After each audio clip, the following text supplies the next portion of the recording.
আসসালামাইকুম গাইজ, কেমন আছেন? আশা করি ভালো আছেন সবাই। বৃষ্টি ভেজা সকাল থেকেই, আজকে বৃষ্টি ভেজা দুপুরে মনে হলো যে একটু ভিন্ন রকমের খাবার খাবো। তো এটা আমাদের আঞ্চলিক খাবার, আমাদের ভাটি বাংলার খাবার।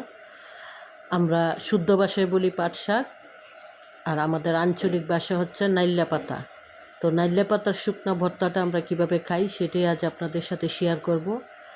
দয়া করে সবাই আমার সাথে থাকবেন, সম্পূর্ণ ভিডিওটা দেখবেন এবং লাইক কমেন্টস করবেন, শেয়ার করবেন।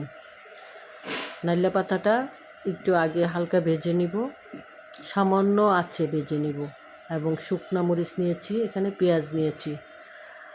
এখানে তেলবিহীন, তেল থাকবে না, তেল ছাড়া এটাকে হালকা ভেজে নিয়েছি। এখন হাতে এটাকে গুঁড়া করে নিব, এবং শুকনো মরিচটাও ভালোভাবে ভেজে নেওয়া হয়েছে।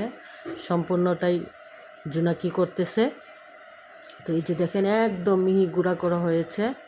তারপরে মরিচটাকে ওইভাবেই হাতে পেঁয়াজটা আর পরিমাণ মতো লবণ দিয়ে মাখানো হবে, একদম গুঁড়া করা হবে।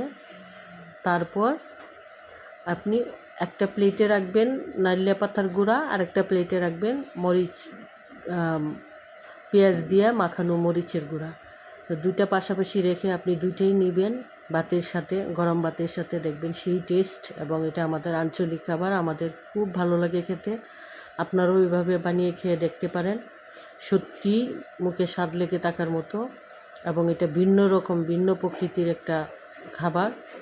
এটা অনেক সময় রুচি কাজ করে। ভালো থাকবেন সবাই।